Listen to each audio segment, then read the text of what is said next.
पिछले वीडियो में हम लोग देखे थे स्ट्रक्चर ऑफ ओव्यूल, बीजांड काय के संरचना के बारे में, है ना। बीजांड की संरचना, तो उसी का कुछ रिमेनिंग पार्ट है ना। तो ओव्यूल क्या है? Ovule is a small structure remain attached to placenta by funicle, है ना। एक छोटी संरचना है जो प्लासेंटा से जुड़ा रहता है, इसके द्वारा फ्यूनिकल के द्वारा जुड़ा रहता है, ठीक है। उसी में कंटिन्यू करते आगे। The body of the ovule fuses with the funicle in the reason called hilum. Ovule का जो बॉडी है ना, पूरा शरीर है, फ्यूनिकल के साथ जो ज्वाइंट कर रहा है, किस संरचना के द्वारा? हाइलम के द्वारा, है ना। The body of the ovule fuses with the funicle in the reason called hilum. इस प्रकार से कह सकते हैं कि हाइलम क्या है? ओव्यूल और फ्यूनिकल के बीच का जंक्शन, है ना, ये लिखा हुआ है। Hilum represents the junction between ovule and funicle.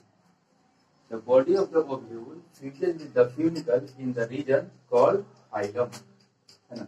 Ovule का जो बॉडी है फ्यूनिकल के साथ कहाँ पर फ्यूज कर रहा है, यानी मिल रहा है हाइलम की जगह पर। तो हाइलम क्या हो गया? ओव्यूल, बीजांड काय और फ्यूनिकल के बीच का junction. Hilum represents the junction between ovule and funicle. अगला है इंटेगुमेंट, मध्य आवरण, है ना। ओव्यूल में देख रहे हैं हम लोग कुछ आवरण जैसी संरचना है और आवरण है ना।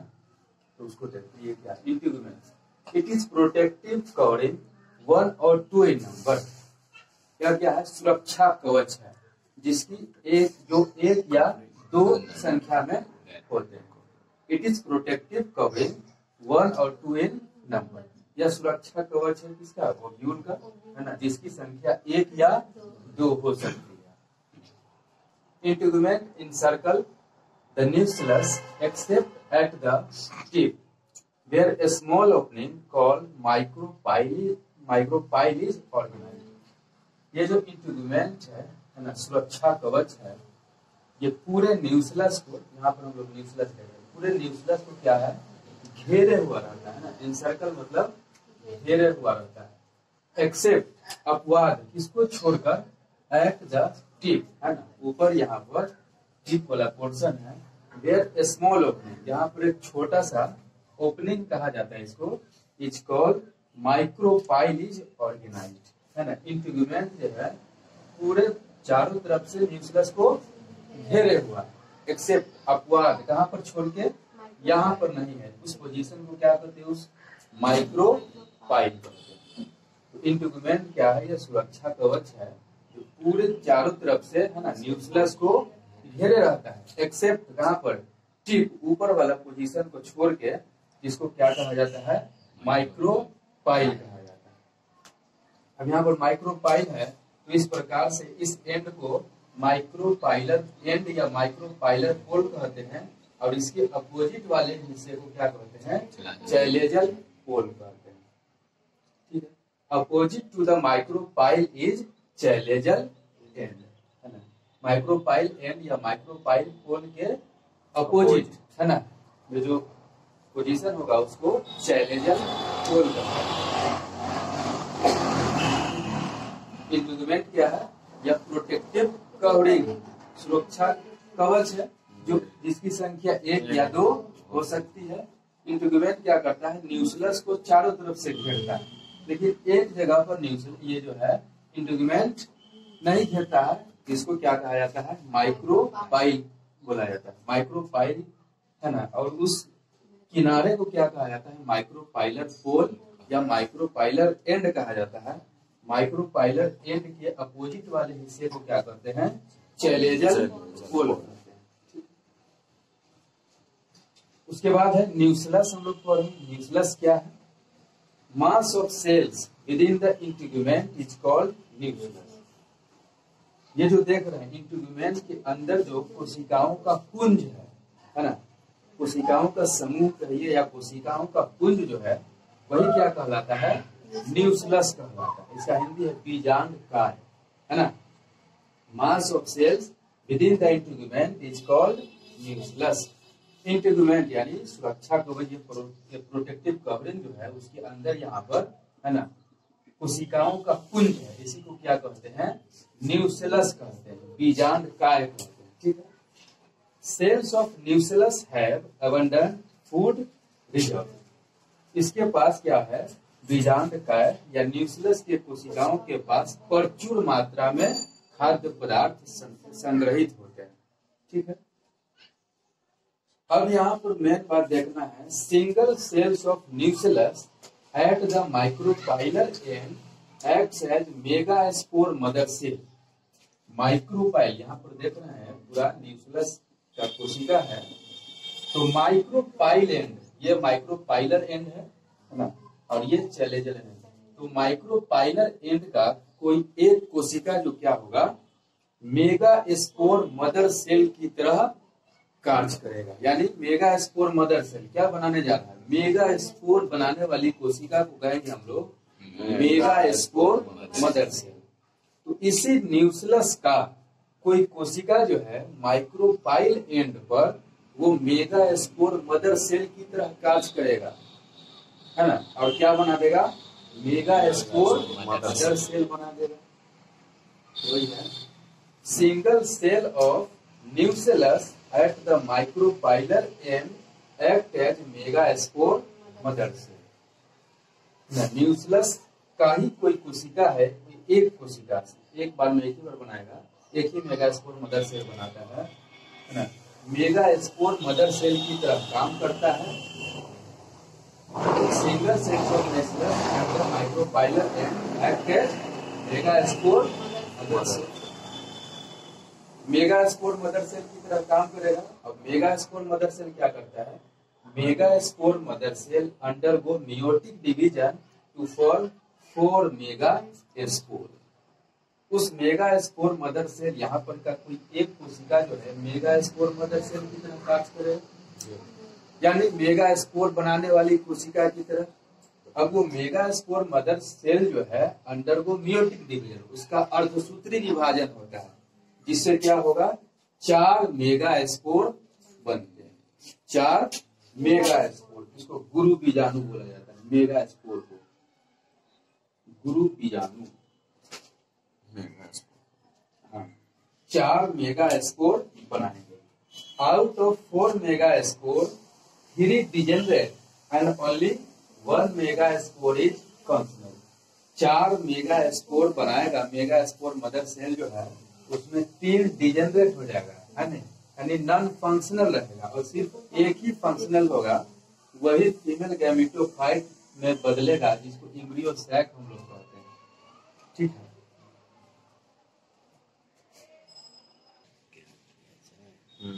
Megaspore mother cell undergoes meiotic division to form 4 megaspore.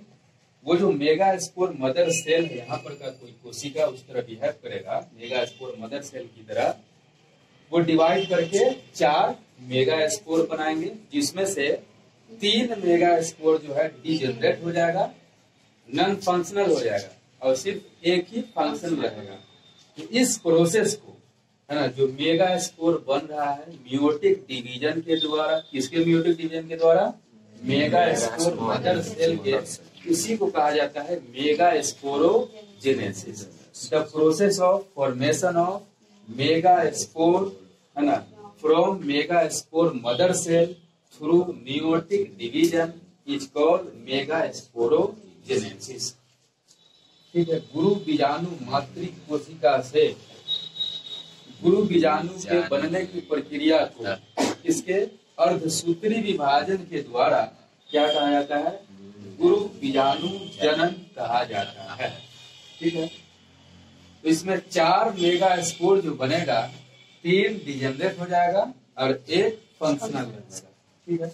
उसको हम लोग डायग्राम के द्वारा देखेंगे। अगला यहाँ पर एक है मोनोस्पोरिक डेवलपमेंट। इसको देखिए क्या है मोनोस्पोरिक डेवलपमेंट, यानी यहाँ पर 4 मेगास्पोर बना और 3 डिजेनरेट हो जाएगा, एक ही फंक्शनल रहेगा, उसी से आगे कार्य चलेगा। है ना, तो क्या कहते हैं, एक ही स्पोर एग्जिस्ट करेगा आगे, तो उसी को मोनोस्पोरिक डेवलपमेंट देखते क्या। The method of development of single megaspore from megaspore mother cell is called monosporic development. बनेगा तो 4 ठो, लेकिन फंक्शनल कितना रहेगा, एक ही रहेगा, इसलिए इसको क्या कहते हैं, मोनोस्पोरिक डेवलपमेंट कहा जाता है। ठीक है, यानी वही एक ही मेगास्पोर जो है वो आगे एम्ब्रियो सैक वगैरह बनाएगा। इस प्रकार के डेवलपमेंट को मोनोस्पोरिक डेवलपमेंट कहा जाता है। The method of development of single megaspore from megaspore mother cell is called monosporic development. बने थे तो 4 मेगास्पोर, लेकिन है ना एक ही फंक्शन रहेगा, तो इस प्रकार के डेवलपमेंट को मोनोस्पोरिक डेवलपमेंट कहा जाता है। तो अगला देखिए क्या है, एम्ब्रियो सैक क्या है, जिसके बारे में हम लोग को पढ़ना है। मादा युग्म कोशिका, इसी में फीमेल गैमीट का निर्माण होता है। ठीक है, देखिए एम्ब्रियो सैक क्या है, it represents female gametophyte. Male gametophyte क्या है, पोलन ग्रेन, है ना, और फीमेल गैमीटोफाइट क्या है, एम्ब्रियो सैक। ठीक है, इसको याद रखना। It represents female gametophyte. तो यहाँ पर देखिए हम लोग 4 मेगास्पोर बनेगा, डायग्राम के द्वारा कल बता रहे हैं, तो उसमें से 3 डिजेनरेट हो जाएगा, एक जो फंक्शनल रहेगा, तो उसकी बात करनी है। तो nucleus of functional megaspore undergoes repeated mitotic division, है ना, समझ ही लो यहाँ पर। लेकिन मेगास्पोर मदर सेल है, एमएमसी, ठीक है, ये मियोसिस के द्वारा क्या बनाएगा, 4 मेगास्पोर बनाएगा। ठीक है, इस प्रकार से 4 मेगास्पोर बनाएगा। उसमें से क्या होगा, 3 डिजेनरेट हो जाएगा, वाईफाई का हो गया है ना, 3 क्या होगा, डिजेनरेट हो जाएगा, सिर्फ एक फंक्शनल रहेगा। ठीक है, तो अब इससे क्या होगा, यहाँ पर से एक मेगास्पोर को हम लोग एक ही को नाम लेकर चलेंगे, क्योंकि 3 डिजेनरेट हो गया। तो इसमें क्या होगा, फिर से अब इसमें माइटोटिक डिवीजन होगा। अब होगा क्या, माइटोसिस या माइटोटिक डिवीजन। तो इसमें एक न्यूक्लियस जो है 2 न्यूक्लियस डिवाइड करेगा, फिर 2 से 4 बनेगा, फिर 4 से कितना 8 बनेगा, है ना, इस प्रकार से बनेगा। फिर और डेवलपमेंट कल हम लोग देखेंगे। वही है न्यूक्लियस ऑफ फंक्शनल मेगास्पोर, 3 तो डिजेनरेट हो गया, जो एक फंक्शनल मेगास्पोर है उसका न्यूक्लियस जो है रिपीटेड माइटोटिक डिवीजन करेगा, लगातार, है ना, समसूत्री विभाजन के द्वारा डिवाइड करता जाएगा। और न्यूक्लियस की संख्या को कभी क्या करेगा, 2 न्यूक्लियट कंडीशन बनेगा, कभी 4 न्यूक्लियट कंडीशन, है ना, जैसे देख रहे हैं 2 न्यूक्लियट कंडीशन, फिर माइटोटिक डिवीजन किया 4 न्यूक्लियट कंडीशन, फिर डिवीजन किया 8 न्यूक्लियट स्टेज में चलाया, है ना। उसके बाद यहाँ पर सेल वॉल का फॉर्मेशन होता है। ठीक है, इसको हम लोग कर लेते हैं।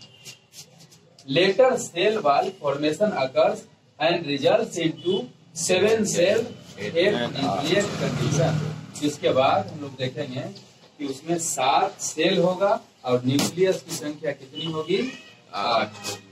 ठीक है, तो नेक्स्ट क्लास में हम लोग इसको कंटिन्यू करेंगे।